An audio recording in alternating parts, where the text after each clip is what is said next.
Hello friends, welcome to the YouTube channel of Chamili Devi Institute of Pharmacy, Indore.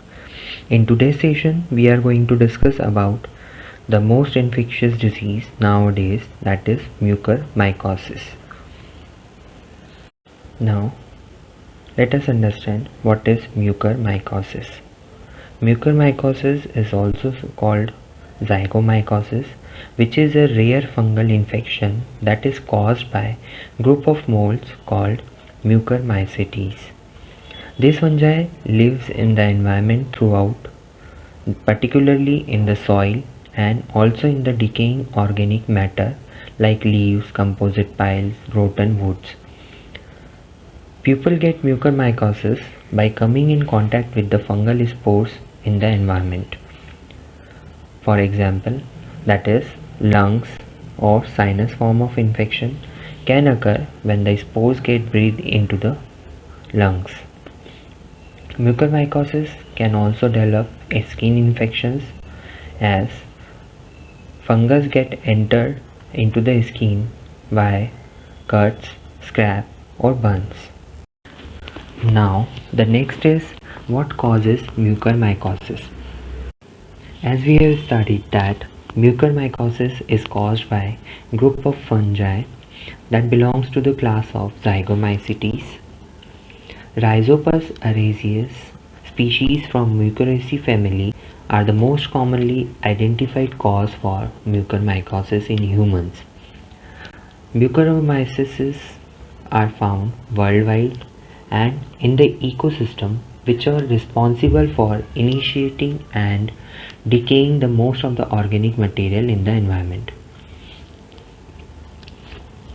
The mucormycosis is an infection that is not often seen by many medical practitioners because the fungal causes are not readily infectious, but in certain unusual circumstances, the fungi in contact with compromised or injured animal can develop infections.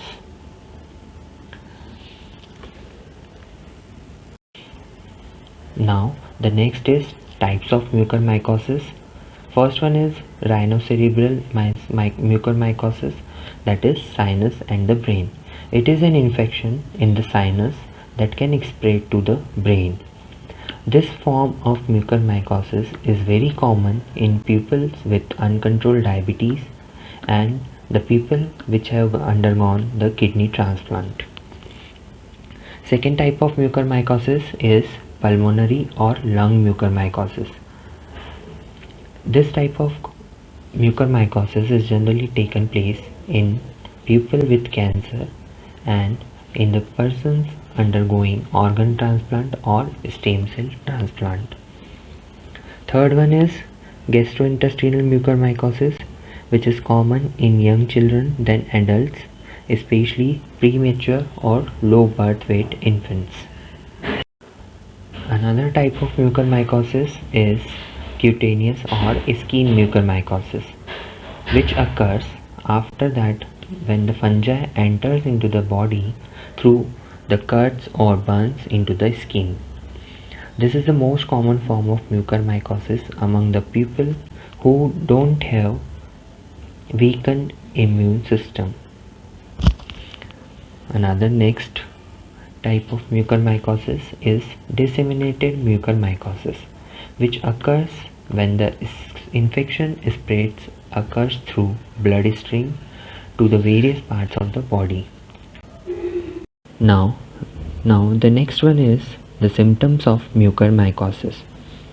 The symptoms of mucormycosis depends on where the infection occurs, like the various symptoms of rhinocerebral, that is sinus and brain mucormycosis include one-sided facial swelling, headache, nasal or sinus congestion, black lesions on nasal bridge and fever.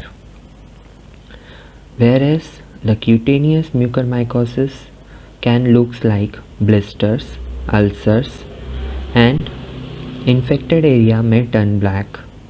Other symptoms include pain, warmth excessive redness and swelling around the wound. The symptoms of pulmonary mucormycosis are fever, cough, chest pain, and shortness of breath. Symptoms of GI tract mucormycosis include abdominal pain, nausea, vomiting, and gastrointestinal bleeding. Disseminated mucormycosis typically occurs in people who are already sick from other medical conditions, so that it is very difficult to know which symptoms are related to mucormycosis. Now, the next one is who can get mucormycosis, who gets mucormycosis.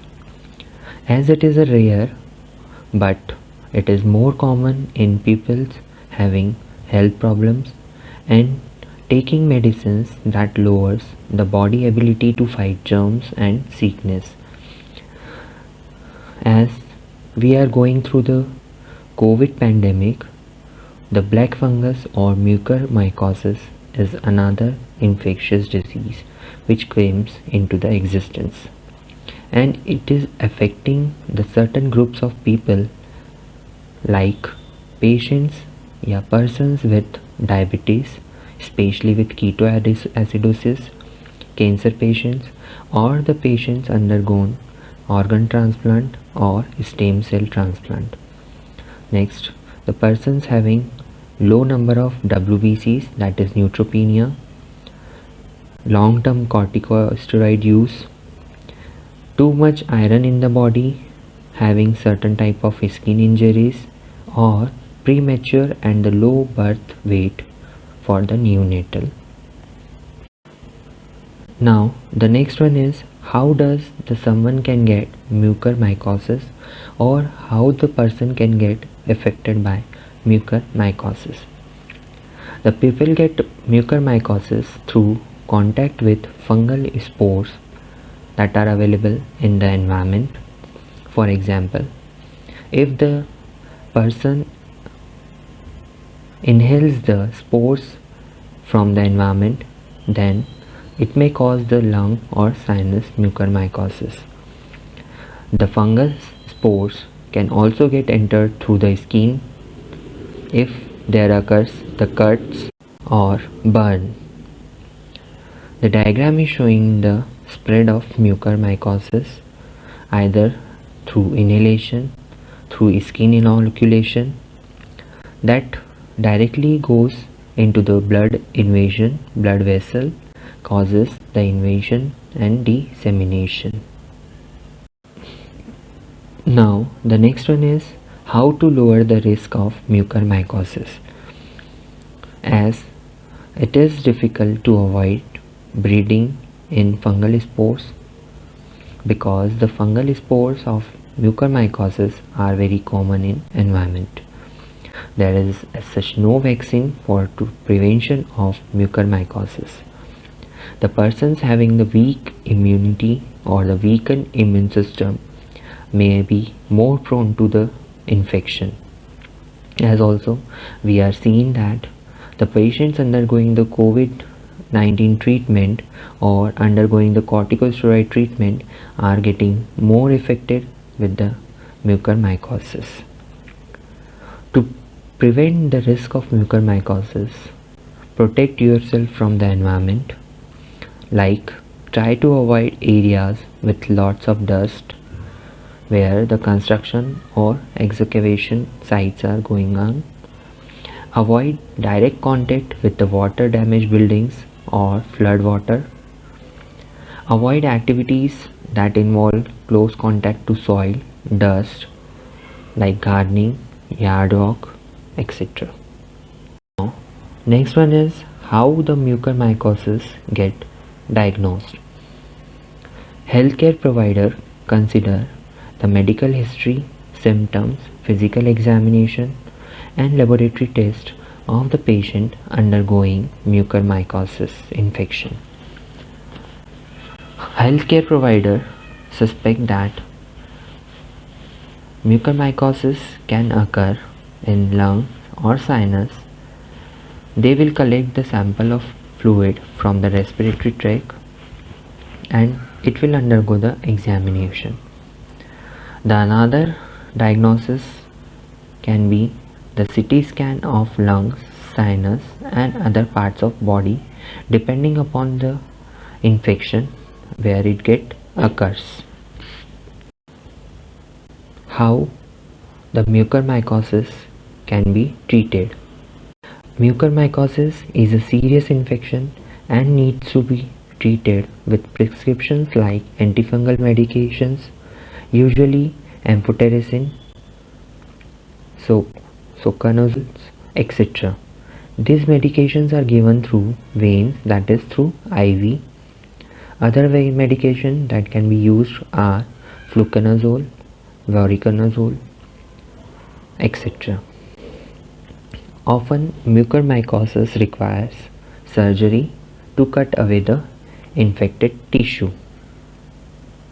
Now at the end, let me conclude with what we have to do and what we have not to do. So do's are: first, controlling of the hyperglycemia, that is the blood sugar level, it must be controlled.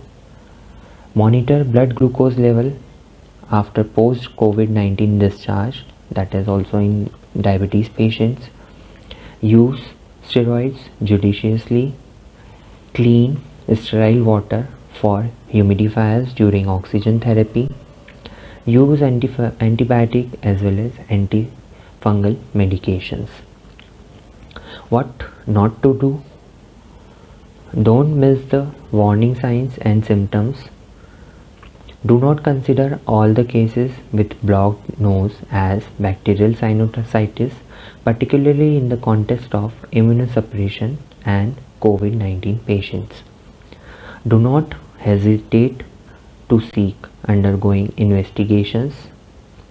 Do not lose crucial time to initiate the treatment for mucormycosis.